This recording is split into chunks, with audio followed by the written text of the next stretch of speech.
반갑습니다. 예. 며칠 공부 더 했으면 좋겠는데 아쉽습니다. 예.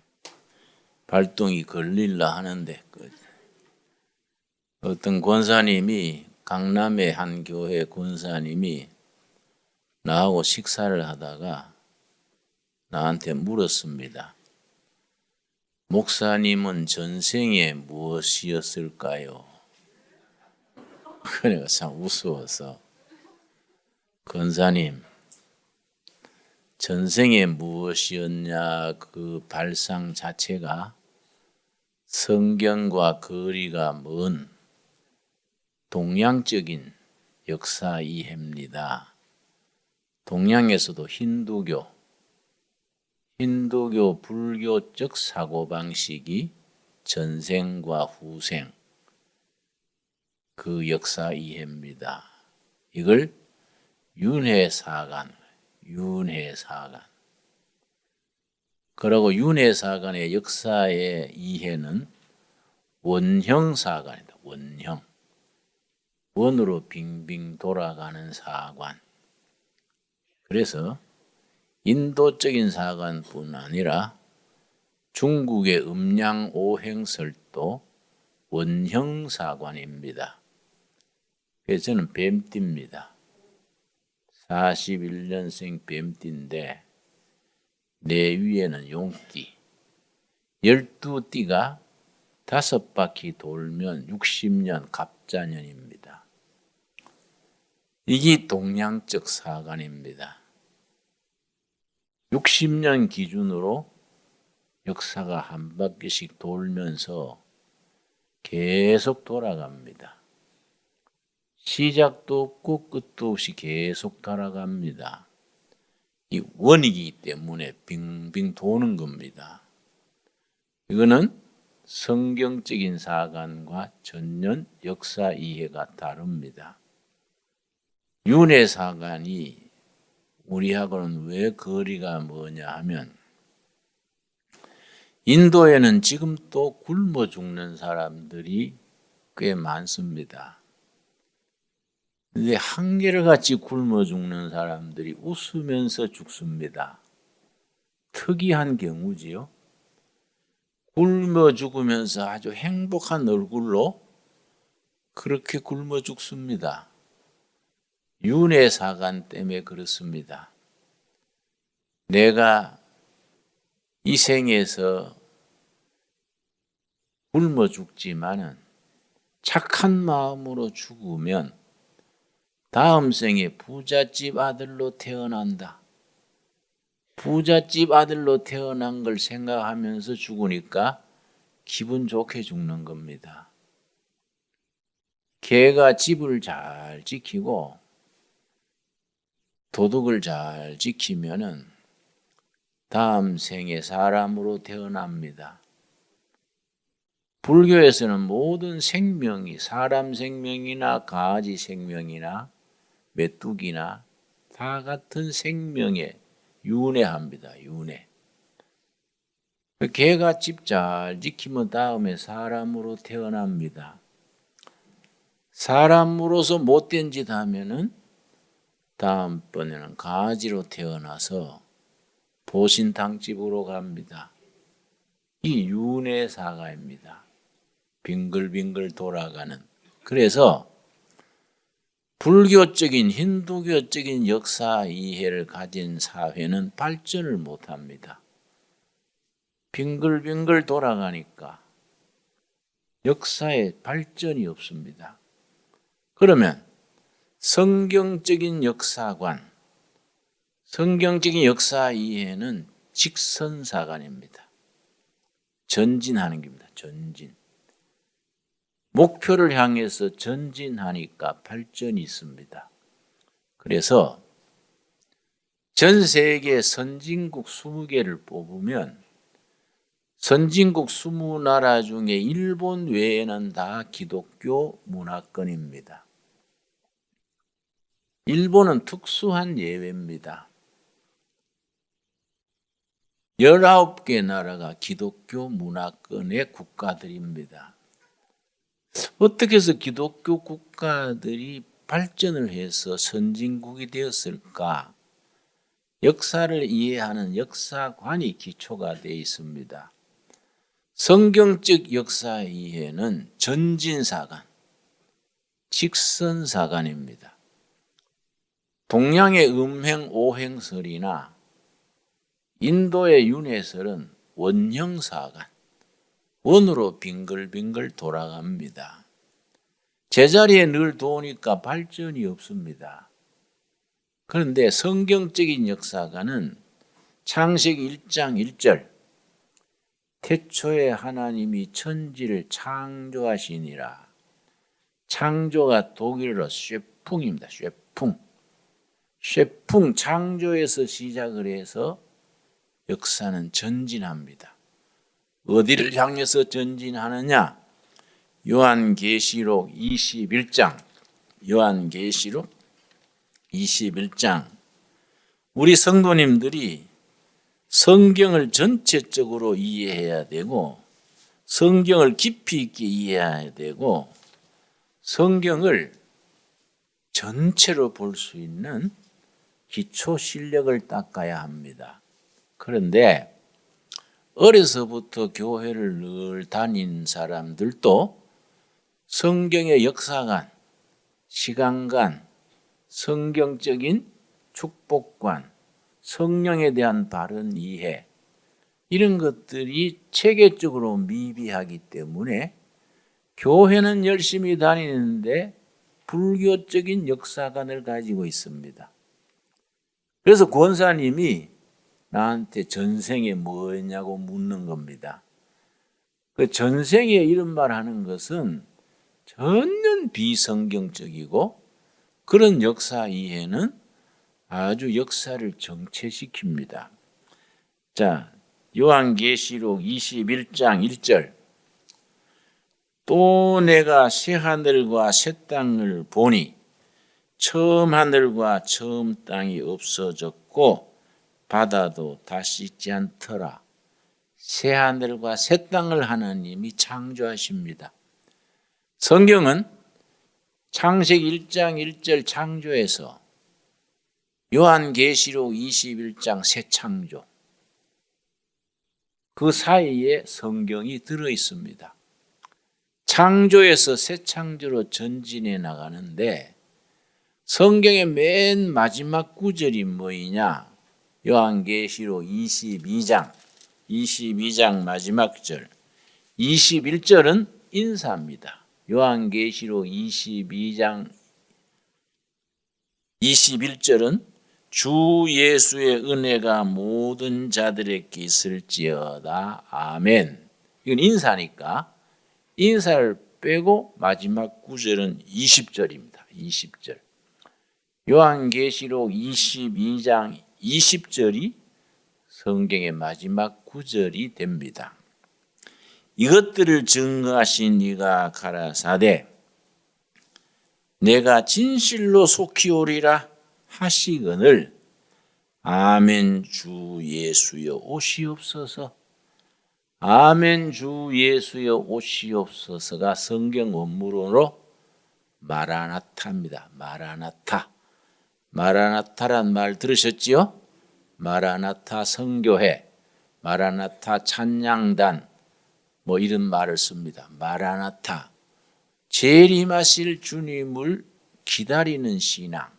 그래서 성경 창세기 1장 1절 천지 창조에서 일직선으로 역사가 진행이 돼서 마지막 구절에 재림하시는 예수님을 기다리는 마라나타로 끝이 납니다. 다시 오실 주님이 새하늘과 새 땅을 창조하셔서 영원한 세계로 성도들이 들어가서 영원한 안식으로 들어갑니다. 그 영원한 안식으로 들어가는 그 전체를 하나님의 나라, Kingdom of God, 헬라어로 바시레이아 투 데우스란 말이 아주 중요한데 성경 창조에서 재림 사이에 하나님의 나라에 대한 기사가 계속해서 나옵니다. 하나님의 나라. 성경의 주제는 하나님의 나라입니다. 하나님의 나라는 어떤 나라냐? 하나님이 다스리는 나라. 하나님이 통치하시는 나라. 이게 우리 기독교의 최후의 비전입니다. 이 세상 나라들은 다 지나가고 하나님이 다스리는 나라가 오게 됩니다. 다니엘서 2장 44절에 하나님의 나라에 대한 첫 말이 나옵니다. 다니엘서 2장 44절 말씀. 그래서 제가 거듭 말씀드리거니와 우리 성도님들이 성경을 전체로서 하나님의 구속 역사의 전체로서 볼 수 있는 안목을 길러야 합니다. 한 구절에 매이게 되면은 시야가 좁아집니다. 자기 구절에 매이면은 아주 좁아져서 성경 전체를 그 구속사적 하나님의 섭리를 이해하지 못하게 됩니다. 다니엘서 2장 44절 말씀.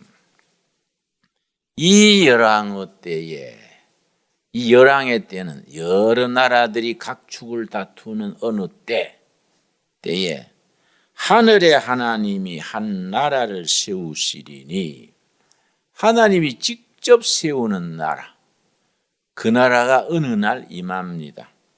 이것은 영원히 망하지도 아니할 것이요, 그 국권이 다른 백성에게로 돌아가지도 아니할 것이요, 도리어 이 모든 나라를 쳐서 멸하고 영원히 설 것이라. 세상 모든 나라를 없애고 영원히 망하지 않는 나라. 무슨 나라입니까? 하나님의 나라. 이 하나님의 나라가 우리 성경 전체 주제입니다. 하나님의 나라가 이루어질 때까지 역사는 진행합니다. 전진합니다. 전진. 그래서 기독교 역사관을 전진사관, 직선사관, 유교적인 불교적인 역사관은 원형사관, 또 다른 말로 순환사관. 빙글빙글 도니까 순환이지요. 12띠, 짐승 12가지, 12띠가 빙글빙글 돌아갑니다. 그래서 띠동갑이다 이러지요. 뱀띠는 12년마다 돌아갑니다. 특별히 말띠. 여자들이 옛날 조선시대에는 말띠가 이제 12년마다 돌아오는데, 5번째는 백말띠입니다. 백말. 백말띠에 태어난 여자는 팔자가 거세다. 결혼을 못했어요. 백말띠에 걸리면은. 터무니없는 얘기지요. 그 말이 됩니까? 응? 그게 우리 동양적인 역사 이해의 오류입니다. 그러니까 그러고 또 우리 성경적으로 봐서 우스운 얘기가, 묘자리 잘 쓰면은 인물이 난다. 이래가지고 묘자리 가지고 가문이 싸우고 다투고 고소하고 야단 났습니다. 김대중 전 대통령께서 몇 번 대통령에 떨어졌지 않습니까? 그래서 한번 누구한테 용한 사람한테 가서 점을 쳤습니다. 조상이 묘자리가 나쁘네요. 그래서 묘자리를 옮겼습니다.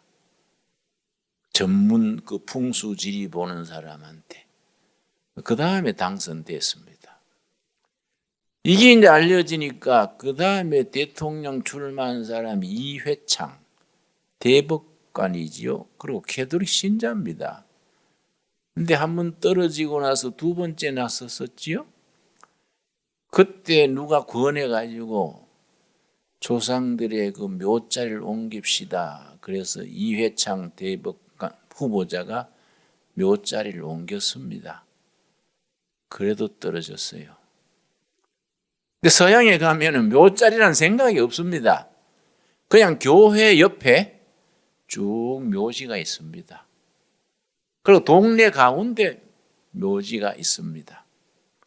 그러니까 우리 동양적인 그런 이해가 음양오행설 묘자리가 터가 어떻고 그럽니다. 그 내가 여러 교회도 세우고 두레마을도 세웠는데 다 터가 좋은 터입니다. 누가 물어요. 목사님 그 풍수지리 공부하셨나요? 목사님 자리 잡은 자리는 지리산 두레마을이나 중국 두레마을이나 한다리 두레교회나 전부 터가 좋아요. 그래서 그게 풍수지리설이 아니고 상식이지 상식. 상식적으로 판단하면 좋은 터가 나오잖냐. 햇빛 잘 들고 뒤에 산에 있어서 바람을 막아주고 물이 흐르고 뭐 대충 그런 데가 햇빛 양지 쪽에 바람 잘 통하고 햇빛 잘 뜨고 그런 데를 골라가지고 하면은 그게 좋은 터지. 안 그렇습니까? 뭐 풍수지리설이 따로 있는 게 아니라고요. 이 꼴짝이 내가 정할 때도 왜 이 꼴짝이 딱 정했느냐. 보통 이런 꼴짝이도 자동차가 지나가지 않습니까? 자동차가 지나가면 소리 나지요, 먼지 나지요. 복잡합니다. 여기는 막다른 골목이지 않습니까? 아무도 안 지나갑니다. 소쿠리처럼 오목하지 않습니까? 오목한 자리는 안정감이 있습니다. 그러니까 이렇게 소쿠리처럼 오목한 자리가 20년마다 팔자가 바뀐다는 겁니다. 소쿠리에 뭘 자꾸 담습니까? 소쿠리에 자꾸 담기 때문에 소쿠리터에 부자가 난다. 풍수지리설에 의하면 이 꼴짝이에 부자가 나는 거예요. 김진홍 목사가 부자 될 택은 없지요, 목사가. 이 교회 교인들이 부자가 나는 거예요. 부자 되면 헌금하십시오. 내 얘기 듣고. 소쿠리터라고 소쿠리터. 근데 이 터가 왜 좋습니까? 차가 안 지나가니까 조용하지요. 그러고 복잡하지 않지요. 이건 딱 막다른 골목에 우리가 땅만 사놓고 입구에다가 딱 이렇게 입구 막아놓고 둘의 공화국이 되는 거예요. 둘의 공화국이. 여러분 그 강원도 가면은 그 섬 남이섬 있죠. 남이섬의 막내 아들이 우리 10일 금식 기도에 왔었습니다. 남이섬이 그냐 그래서 그 사람이 남이섬 창립자의 아들인데 그 그분이 재정을 맡아 있어요. 금식했는 막내 아들이. 그래서 남이섬에는 1년에 몇 명이나 방문합니까? 그랬더니 아이고 요즘은 1년 방문객이 300만이 넘습니다. 30만 아니고 300만. 그러면 수입이 좋겠는데요. 그랬더니 그분이요. 목사님, 그래 물으면 안 됩니다. 주말 되면 돈을 가마이로 실어냅니다. 300만이 오니까 안 그렇겠습니까? 근데 그게 터가 좋습니다. 터가. 그 사람들 어떻게 했냐? 그 홍익대학 미술과 나온 사람이 직장도 없고 취업도 안 되니까 남이섬이 그거 강원도에 있는 강 안에 있는 섬인데 그 술꾼들이 가서 술 먹고 병 던지고 그 가서 뭐 싸움질하고 완전히 벌어진 섬이랬습니다. 그건 아주 사람이 가기 싫어하는 아주 흉한 터였는데 홍익대학 미술과 나온 분이 거기 들어가가지고 차근차근 소주병 던진 거 주워가지고 작품을 만들었어요. 죽은 나무들 비워가지고 나무 조각을 만들고 그러고 가운데 길로 탁 끊어서 나무를 심었습니다. 그 10년 이상 공을 들였어요. 섬을 잘 가꾸니까 나중에 드라마를 찍었지요. 겨울 연가라고 아십니까? 거기서 찍었습니다.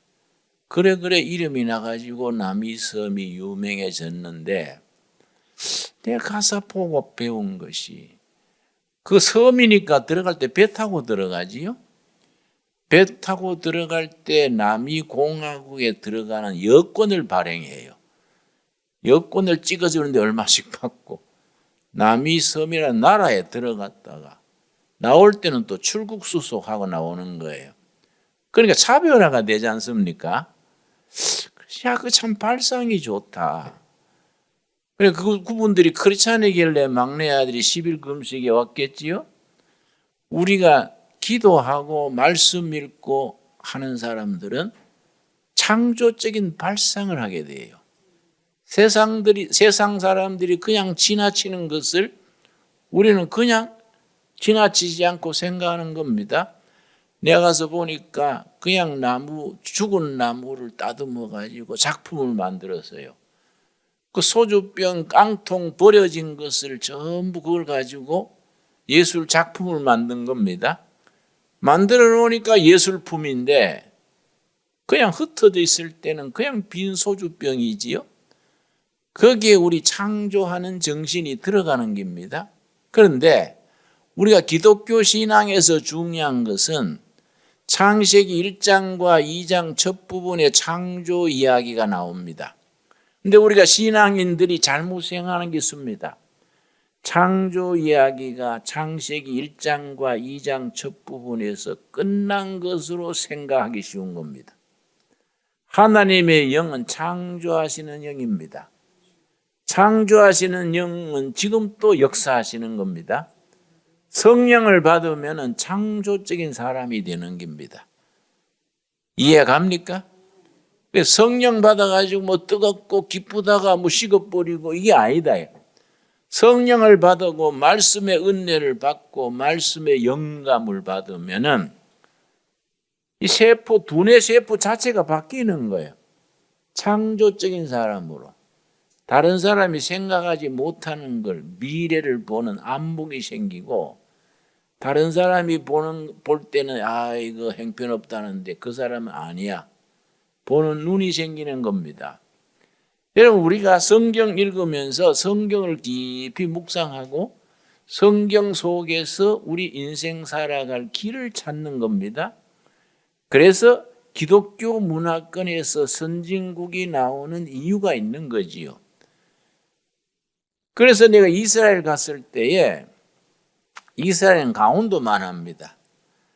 그런데 이스라엘이 내가 갔던 해에 강원도만한 나라의 사막 땅인데 이스라엘은 1년 강우량이 200mm 이하입니다. 우리는 여름에 호우가 올 때 하루에 200mm 올 때가 있습니다. 우리는 1년에 1400mm, 1600mm 비가 오는데 이스라엘은 200mm 이하. 특별히 유다 광야에는 100mm가 안 됩니다. 그래서 사막 땅이지요. 거기서 농업을 일으켜가지고 120억 달러 수출을 했어요. 우리는 그 해에 150억 달러 농산물, 농축산물 수입을 했습니다.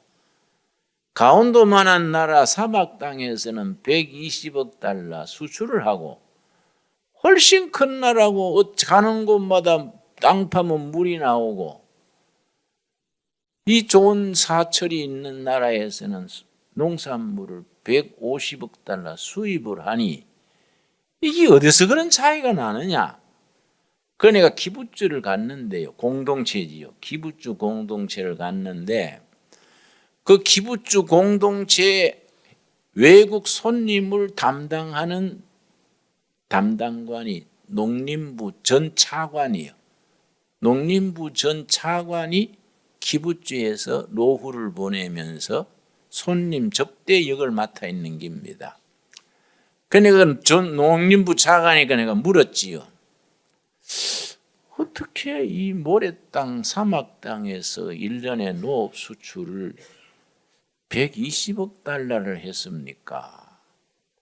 우리는 당신 나라보다 훨씬 기후도 좋고 땅도 넓고 인구도 많은데 수입을 150억 달러를 했는데 어떤 방법이 어떻게 그렇게 했습니까? 그랬더니 그 사람이 나한테 당신 직업이 뭐예요? 어디지 유아 잡 그래요. 나는 패스터다. 장로교 목사다. 그 어디서 일하느냐? 농촌에서 공동체 운동한다. 기부주보다는 못하지만은 기부주 비슷한 흉내를 내고 그래 일한다. 그랬더니 그럼 당신 성경을 잘 알겠네. 자기가 말한 성경 구약 성경이지요.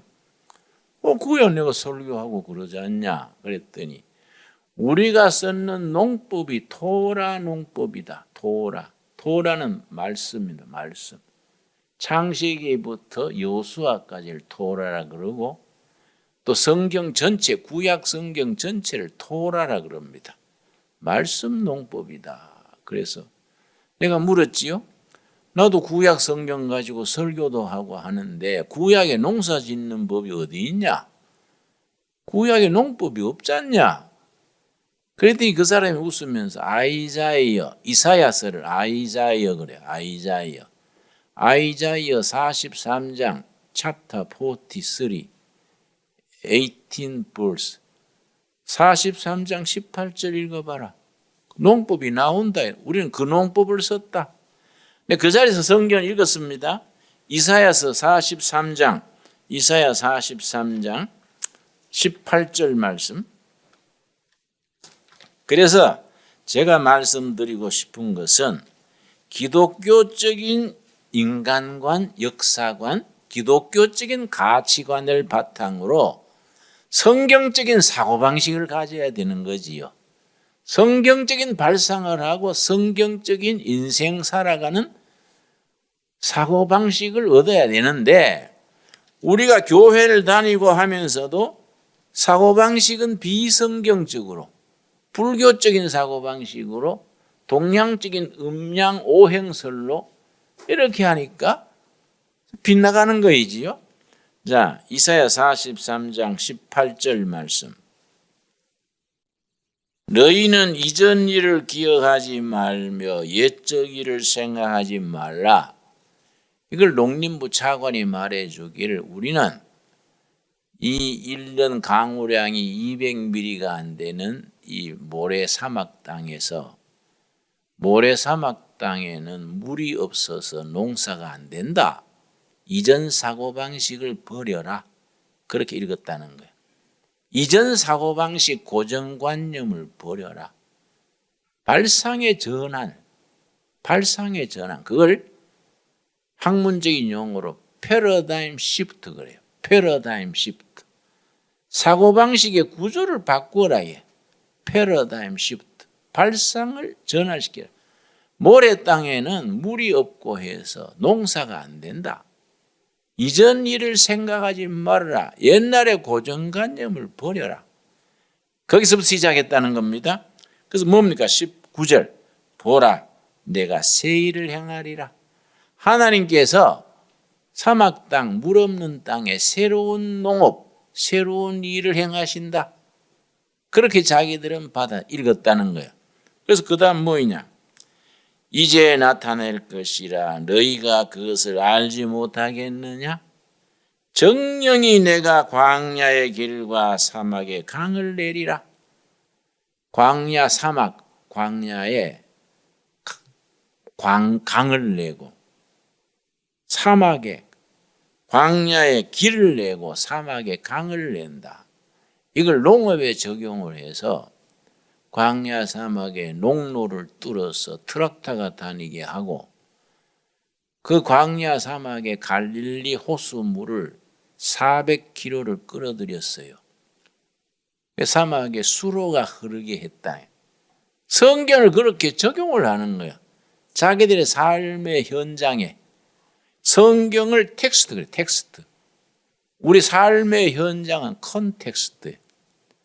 텍스트의 말씀을 내 삶의 컨텍스트에 그걸 적용을 하는 거다. 적용. 그래서 보라, 내가 이 사막 땅에 새로운 일을 행하리라. 새로운 농업, 새로운 산업을 일으키리라. 사막 땅에 길을 닦아서 트럭터가 다니게 하고 물 없는 사막에 수로를 끌어들여서 물이 흐르게 한다.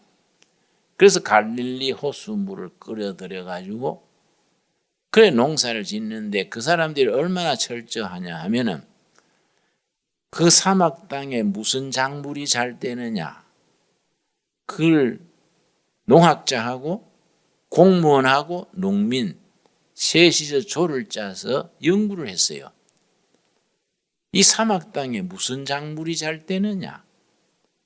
학자, 담당 공무원, 농민 셋이 인원을 자주 만나가지고 의논을 해서 귤이 잘 된다. 귤, 오렌지. 그래서 오렌지를 거기에 심는데 이걸 어떻게 하면 수출을 할 수 있느냐? 농약을 치고 이렇게 하면 수출이 안 될 거단 말이지요. 햇빛이 좋으니까 일조량이 많아서 이거는 좋은 거다. 물을 끓여 넣어가지고 퇴비로만 지으면은 독일이든 프랑스든 미국이든 수출이 될 것이다. 근데 사막 땅에 퇴비가 없지 않습니까? 그럼 퇴비를 만들려면은 가축을 길러야 되지요. 양, 돼지, 젖소 이런 걸 길러야 퇴비가 나오는데 연구를 했습니다. 1헥타르가 3,000평입니다. 1에이커는 1,200평이고 1헥타르가 3,000평인데 3,000평에 귤을 심었을 때 퇴비가 얼마나 필요하냐 계산을 한 거예요. 그럼 그만큼 퇴비를 내려면은 가축을 몇 마리 먹여야 되느냐 계산이 나오기를 젖소 70마리, 돼지 300마리, 돼지 300마리, 젖소 70마리 먹이면은 그 퇴비를 잘 관리하면은 1헥타르 300평의 퇴비가 된다. 계산을 해가지고 3,000평 단위로 이걸 귤을 심고 돼지를 3,000평에 젖소 70마리 또 돼지 300마리 먹인 거예요. 그걸 밭에다가 다 넣고 내가 갔을 때 거기 이제 키부츠에 경계선에 울타리가 있는데 울타리를 나무로 이렇게 쌓았어요. 그건 늘 전쟁이 하는 데니까 울타리로 나무로 쌓았는데 울타리가 전부 딸기밭이에요. 그 딸기를 아파트로 했어요. 아파트로. 그 울타리에다가 아파트 계단식으로 딸기를 심어가지고 쭉 벽에 전부 딸기밭이에요. 내가 신기해서 어떻게 벽에다가 이렇게 딸기를 심었냐 하니까 두 가지 이익이 있다 이게. 물을 위에서 주면 쭈르르 내려가서 물이 낭비가 안 된다 이게. 안 그렇겠습니까? 또 위에 서가지고 딸기를 따니까 이건 허리가 안 아프다 이게. 그 나이 들어도 하기 쉽다 이게. 그러니까 딸기 따기 쉽고 물 절약하고 그리고 청정 딸기니까 그걸 생산해서 유럽으로 수출한다.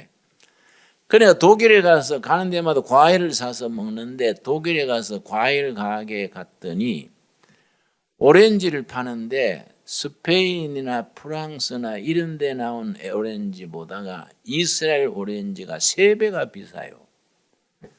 이건 왜 이래 비싸냐? 그러니까 그 과일 가게 주인이 당신 하나 먹어보라 그래요. 먹어보니까 맛이 달라요. 입안에서 설탕이에요, 설탕. 왜냐? 일조량이 많은 데다가 순태비로만 잘 길러서 그 다른 스페인이나 이런 데 나온 오렌지하고는 차원이 다른 거예요.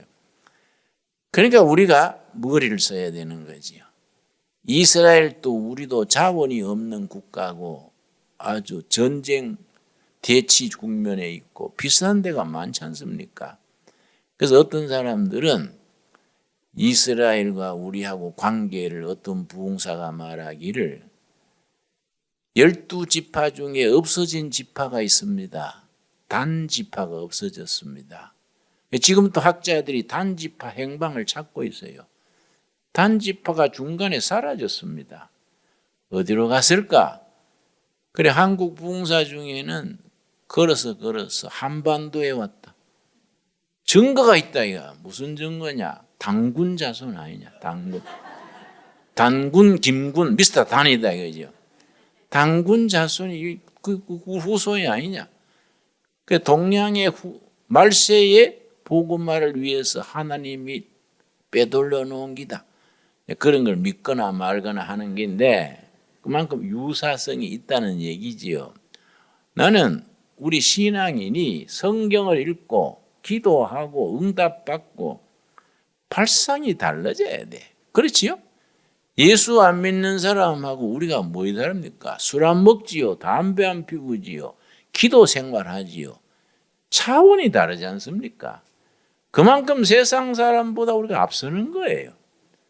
그러니까 세상 어디 가서도 당당하게 책임감 있지요. 정확하지요. 정직하지요.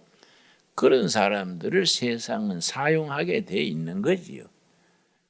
그래서 우리 자식들을 출세시키려면 교회를 보내야 돼요. 교회 교육을 잘 받으면 어디 가서도 인정받게 되는 겁니다. 우리 청년들한테 그런 긍지를 심어줘야 돼. 예수 믿는 것이 죽어서 천국 가는 걸로 끝나는 게 아니다. 천국 가기 전에 사람답게 사는데 예수 믿는 것이 이거는 최고로 메리트, 장점이 있는 거다. 세계 어느 나라 가서도 크리스찬감 통하잖아요. 그래 얼마나 활동 무대가 넓습니까? 그래 우리가 신앙에 대한 관점이 달라져야 됩니다. 자, 그래서 이사야서 43장 18절에서 20절까지 제가 다시 읽습니다. 너희는 이전 일을 기억하지 말며 옛적 일을 생각하지 말라. 이해하셨지요? 옛날의 고정관념을 버려라. 발상의 전환을 가져가라. 패러다임 시프트. 아주 중요한 용어입니다. 발상의 전환을 가져와라. 안 된다. 이런 생각을 버려라. 19절 보라 내가 새 일을 행하리라. 하나님께서 불모지에 새 일을 행하신다. 우리도 이 자리가 돌산 아닙니까? 돌산. 내가 처음 와가지고 이 수도원 지을 때 동두천 시에 가가지고 건축 허가해달라 그랬더니 목사님 그 땅은 건축이 안 됩니다. 딱 잘라요. 왜 안 됩니까? 그랬더니 경사도가 너무 높아가지고 이 꼭대기 올라가는데 깔딱고개 아닙니까? 그 얼마나 힘듭니까? 경사도가 높아서 허가 안 나는 지역입니다. 그러니까 동두천시 공무원한테 보소. 대한민국은 70%가 산이요. 70% 산인 나라에서 산을 다 빼고 꼴짝이만 살려면 국은이 열립니까? 내 돈으로 내가 짓겠다는데 당신이 안 된다 하는 게 뭐요?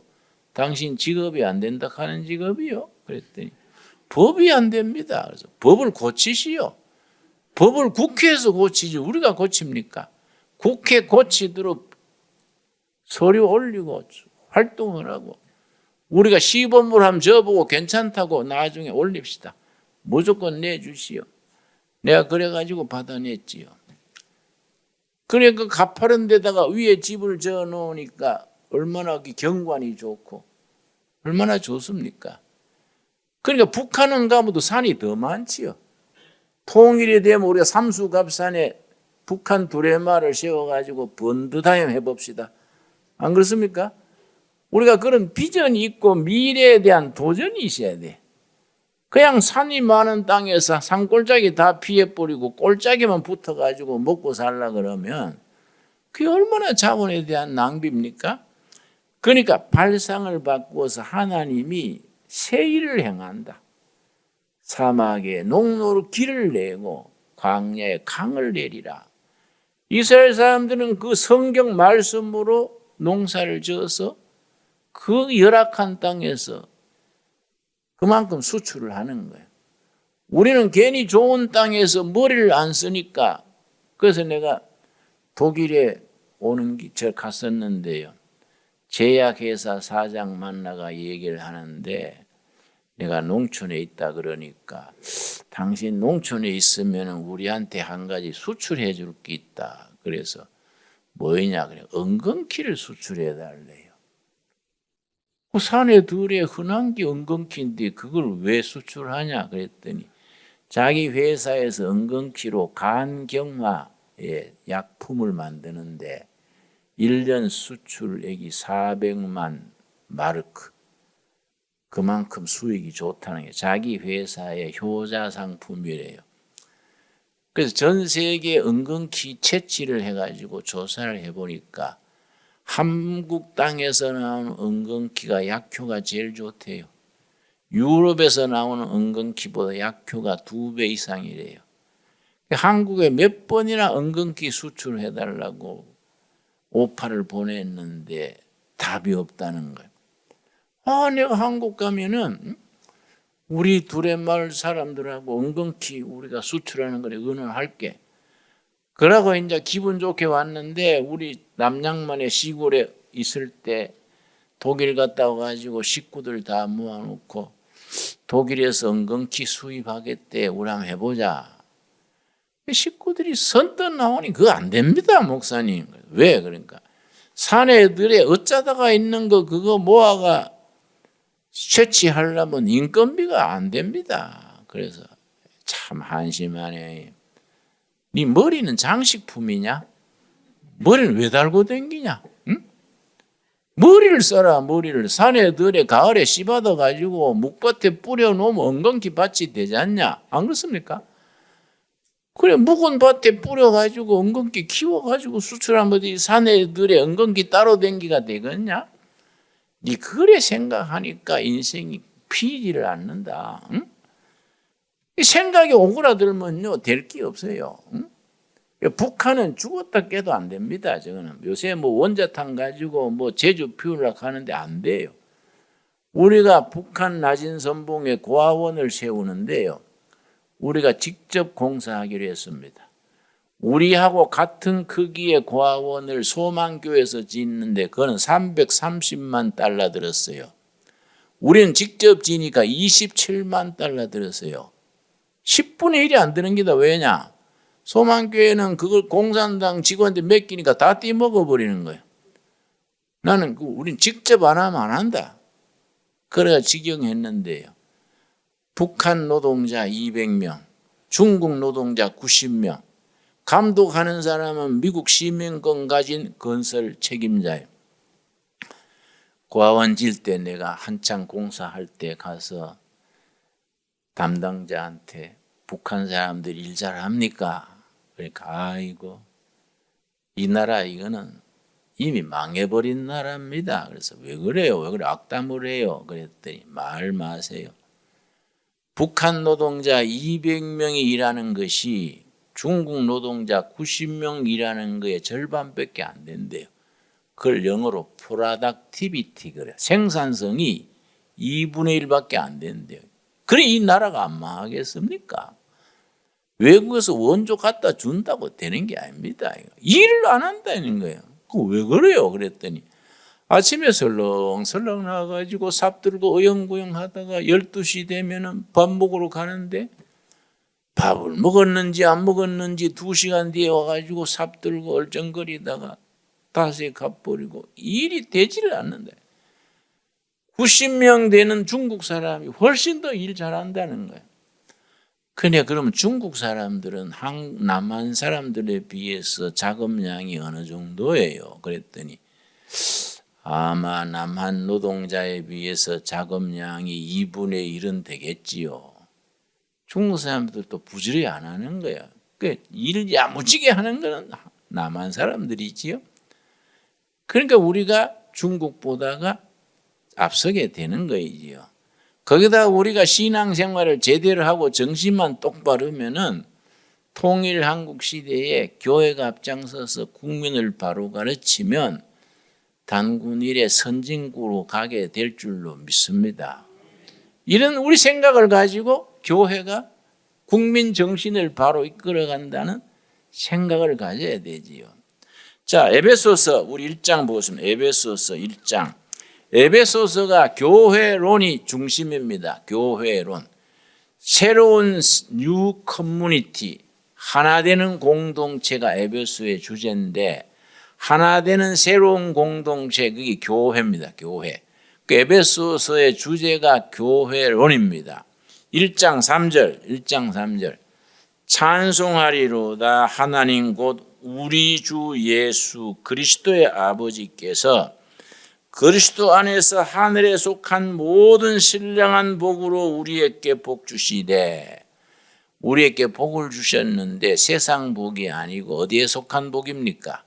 하늘에 속한 신령한 복. 그러니까 세상 복이 차원이 다르지요. 하늘에 속한 신령한 복을 우리에게 주셨는데, 여러분 성경에 복하는 단어가 브레싱입니다. 브레싱. 이 브레스가 어디서 나왔냐면은 피 흘려 제단에 바치다입니다. 거기서 축복이 나왔습니다. 진정한 축복은 내 삶을 하나님께 완전히 바칠 때 복이라는 거예요. 그 브레싱이란 단어의 원이 모든 걸 하나님께 바친다. 양 잡고 소 잡아가지고 피 흘리고 다 제단에 번제로 바치지 않습니까? 거기서 브레싱, 축복이 나온 겁니다. 우리가 진정한 복은 하나님께 내 삶을 온전히 바칠 때 진정한 복이 된다는 겁니다. 이해가 갑니까? 그걸로 하나님께 영광 돌리는 겁니다. 자, 그래서 하늘에 속한 신령한 복을 주시는데 4절, 곧 창세전에 그리스도 안에서 우리를 택하사 우리로 사랑 안에서 그 앞에 거룩하고 흠이 없게 하시려고 그 기쁘신 뜻대로 우리를 예정하사 예수 그리스도로 말미암아 자기의 아들들이 되게 하셨으니, 하나님이 우리에게 주신 복 중의 복이 하나님의 아들, 딸이 되게 하신 겁니다. 그게 최고의 복이지요. 땅의 아들, 딸에서 하나님의 아들, 딸로 신분이 바뀌는 겁니다. 신분이 상승되는 거예요. 하나님의 아들, 딸로 우리 신분이 바뀌게 해주신 겁니다. 여러분 감사드립시다. 그 다음에 자 6절, 이는 그의 사랑하시는 자 안에서 우리에게 거저 주시는 바 그의 은혜의 영광을 찬미하게 하려는 것이라. 은혜의 영광. 은혜란 말은 성경 원문에 카알라인데 3가지 의미가 있다 그랬지요. 첫째는 공짜, 둘째는 선물, 셋째는 기쁨입니다. 공짜로 주시는 선물을 받고 기쁨에 넘치는 게 은혜, 카알라요. 카알라. 그래서 우리가 이번 집회 마치고 집에 갈 때 기쁨은 은혜 받은 겁니다. 떨떠름하게 본전 생각나면 그거는 은혜 못 받은 거이지요. 자, 그 다음에 7절이 핵심입니다. 핵심. 복음의 핵심이죠. 7절.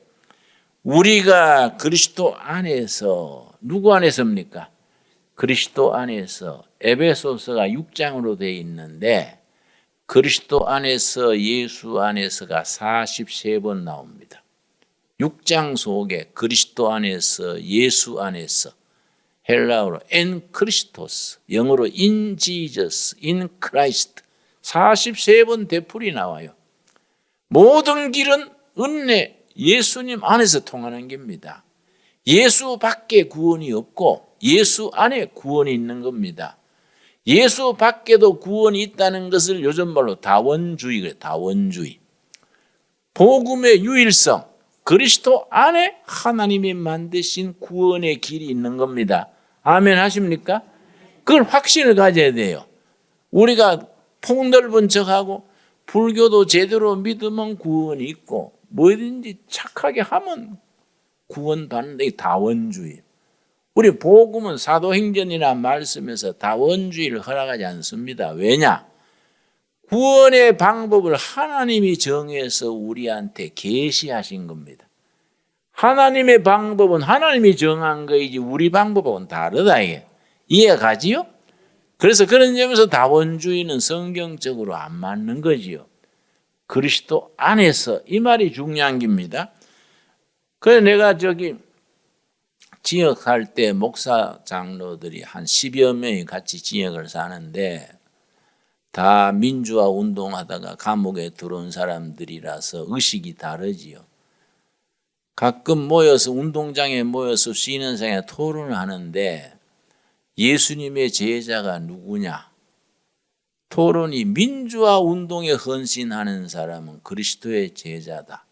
인간화, 휴머니제이션, 인간화를 위해서, 인간이 인간답게 사는 길을 위해서 헌신하면 그리스도의 제자다. 또 그렇게 얘기를 해서 나는 그래 생각 안 한다. 예수를 믿음으로 중생해서 하나님의 자녀가 되어야 그것이 그리스도의 제자지. 그럼 공산주의도 제대로 하면 그리스도의 제자고, 통일운동도 제대로 하면 그리스도의 제자고. 난 그래 생각 안 한다. 예수를 믿음으로 구원의 확신을 얻는 게 그리스도의 제자다. 내 친구들이 나를 아주 미개인처럼 취급해요. 김진웅은 다 잘 나가다가 신앙만 나오면 19세기로 떨어진단 말이야. 응? 신앙만 나오면 아웃 오브 데이트라고, 시대에 뒤떨어진다 이 말이야. 아웃 오브 데이트라고 누가 그래서. 그래 좋다. 나는 아웃 오브 데이트고 너는 아웃 오브 지저스다. 응? 예수님 안에 있어야 구원이지 예수님 밖에 있으면 나는 시대에 뒤떨어져도 예수님 안에 있는 게 좋다. 골치 아프다. 골치 아픈 게 아니라 성경에 대한 확고한 신념이 있어야 되잖아요. 안 그렇습니까? 신앙의 성경이 제시하는 하나님의 구원 방법에 우리가 동의를 해야 되지 않습니까? 그게 믿음이거든요. 어느 길로도 제대로 가면 구원이 있다 하면은 아무기나 믿으면 되지 않습니까? 그래서 그리스도 안에서 그의 은혜 풍성함을 따라 넘치는 공짜로, 그 말이지요. 그의 피로 말미암아 구속고 죄 사함을 받았으니, 아멘 하십니까? 예수님의 피공로로 내 죄가 씻음 받았던 걸 믿으면 구속고 죄 사함을 받았다.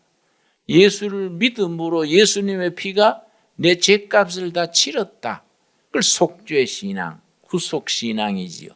그걸 아멘 하는 것이 구원의 첫 출발이지요. 아멘 하십니까? 그래서 에베소서 1장 7절이 굉장히 중요합니다. 그 다음에 그렇게 죄 씻음 받고 구원을 받아서 그 다음에 주시는 게 뭐냐?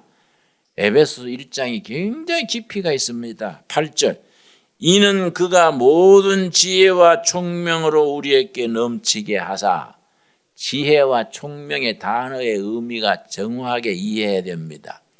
단어의 뜻을 정확하게 아는 것을 터미나라지 그래요. 논리학에서 터미나라지.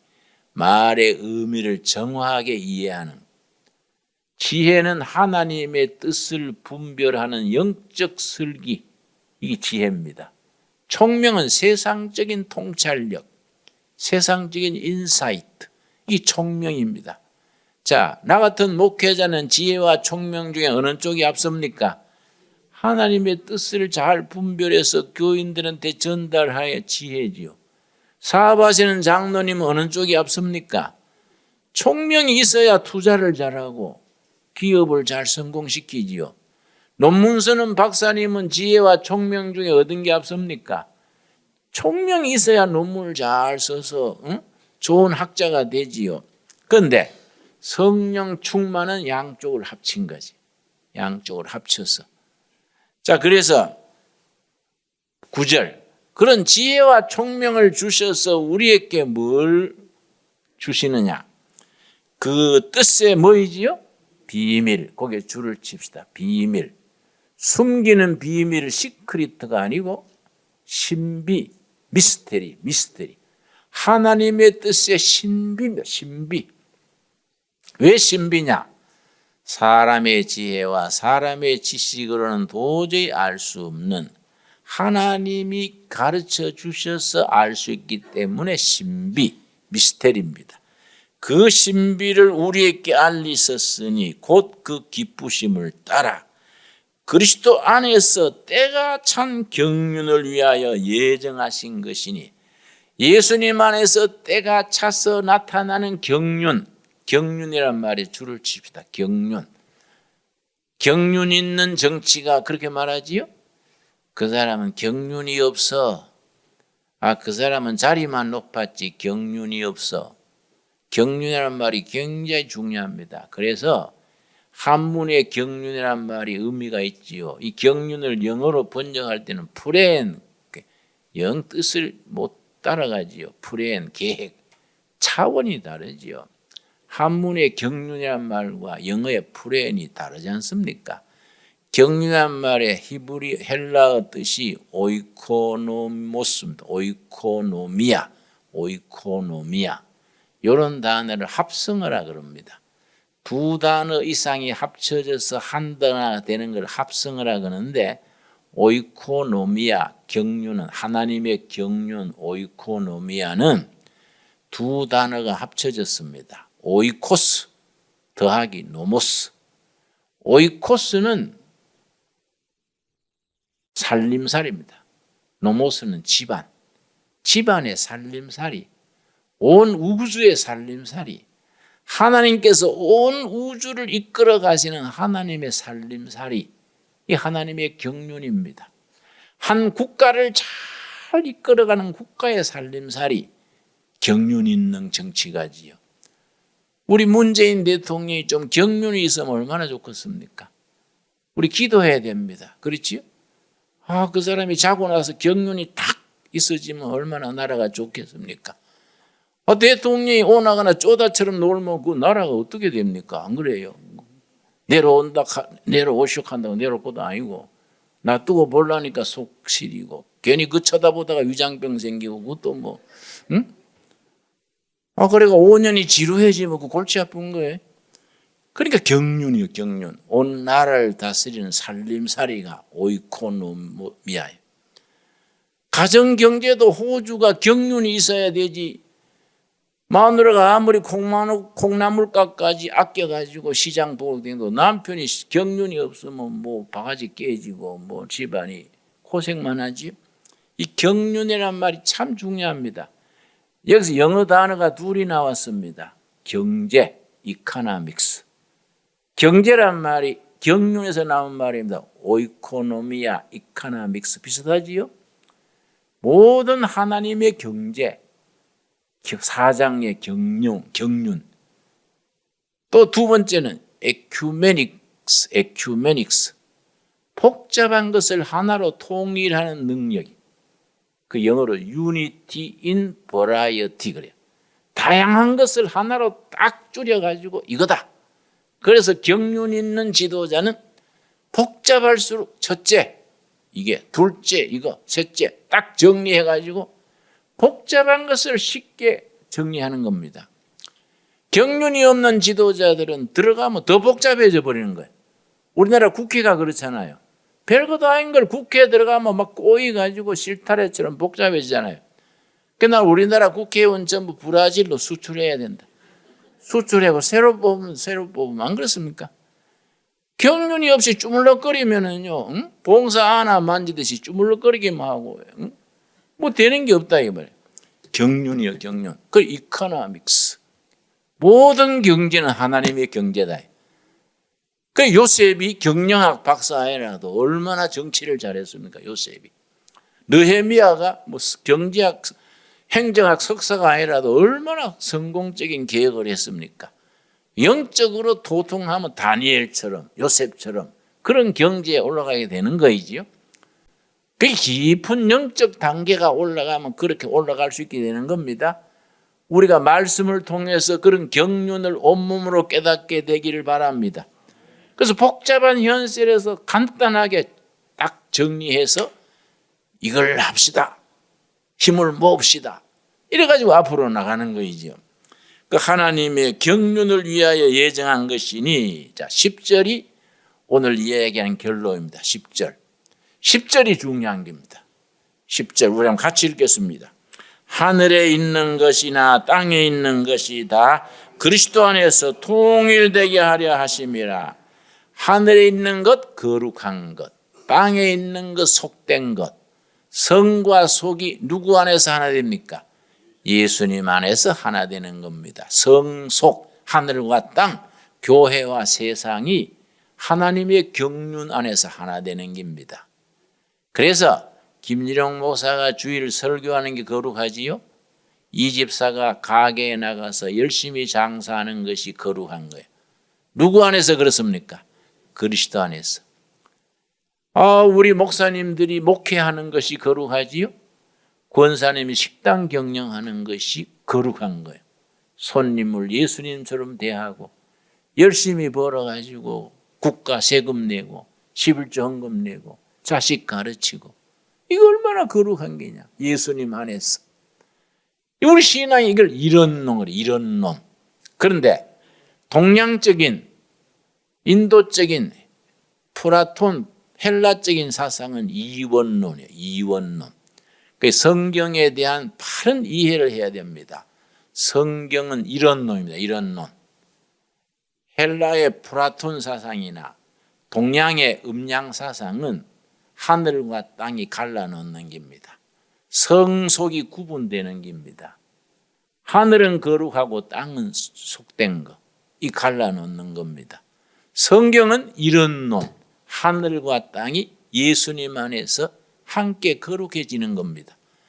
목사직이 거룩한 성직이지요? 자식 낳아 키우는 것도 성직이요. 누구 안에서입니까? 예수님 안에서.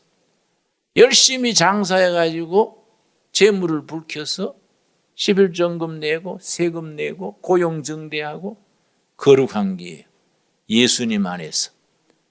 열심히 돈 벌어가 지 혼자 먹고 살면 그건 거룩하지 않지요. 그건 뭐 언급할 필요가 없는 거지요. 예수님 안에서 사업을 하든 교사를 하든 농사를 짓든 목사를 하든 예수님 안에서는 성직이요. 아멘이 됩니까? 그래서 나는 MIT 공대 나오고 아주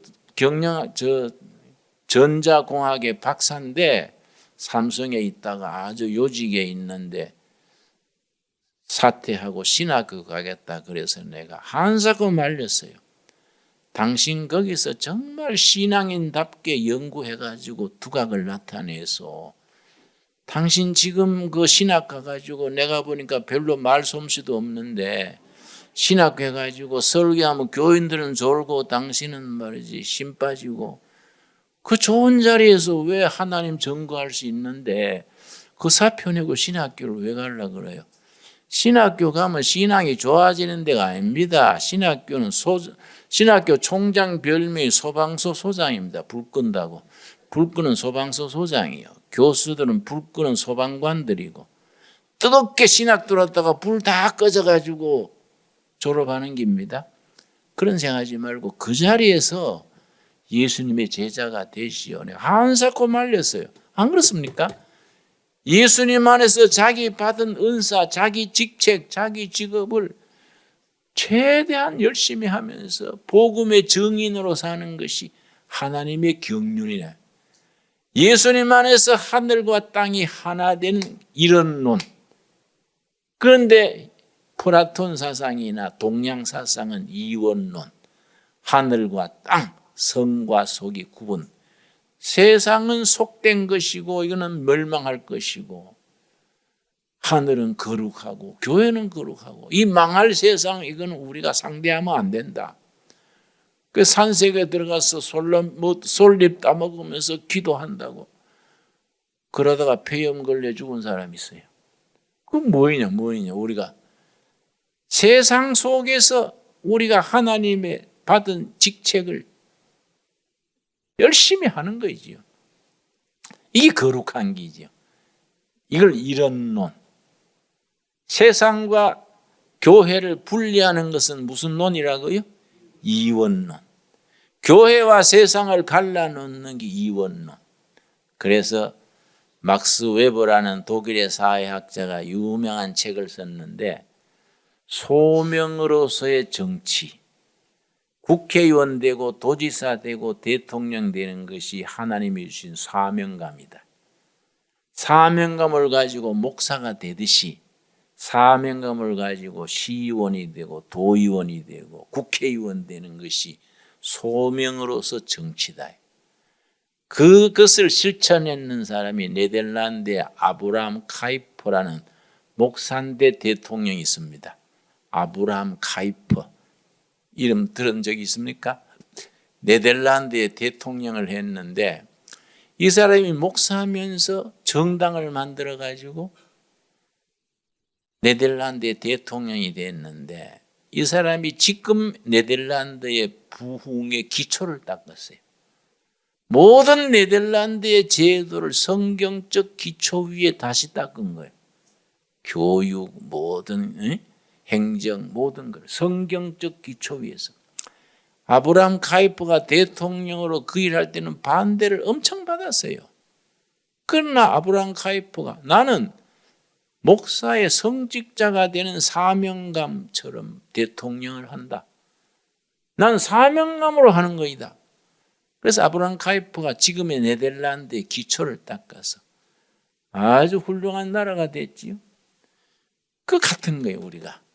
자, 10절 말씀 우리 다시 읽겠습니다. 10절 한번 같이 읽겠습니다. 하늘에 있는 것이나 땅에 있는 것이 다 그리스도 안에서 통일되게 하려 하심이라. 아멘 하십니까? 이 의미를 확실히 깨달으시겠지요? 그러니까 지금 하고 있는 길이 하나님이 주신 미션, 사명인 줄 알고 전심전력 다하는 데서 하나님께 영광 돌리고 직장에서도 인정받고 거기서 인생길이 탄탄해지고 그러면서 교회에 헌신하고 있는 자리에 전도하고 성도답게 살 수 있게 되기 바랍니다. 기도하겠습니다. 하나님 감사합니다. 저희로 하여금 어떤 자리에서 무슨 일을 하든지 거룩한 성도로서 살아가게 하여 주시옵소서. 하나님이 우리께서 지혜와 총명을 허락하시오. 그 지혜와 총명으로서 하나님께 영광 돌리는 우리가 되게 하여 주시옵소서. 우리 가정, 우리 교회, 우리 직업을 통해서 이전 일을 기억하지 말며 옛적 일을 생각하지 말아라. 보라, 내가 새 일을 행하겠다. 광야의 길을 사막의 강을 내게 하리라. 우리 삶에서 현실로 이루어지는 응답이 되게 하여 주시옵소서. 예수님 이름 받들어 기도드려 사옵나이다. 아멘.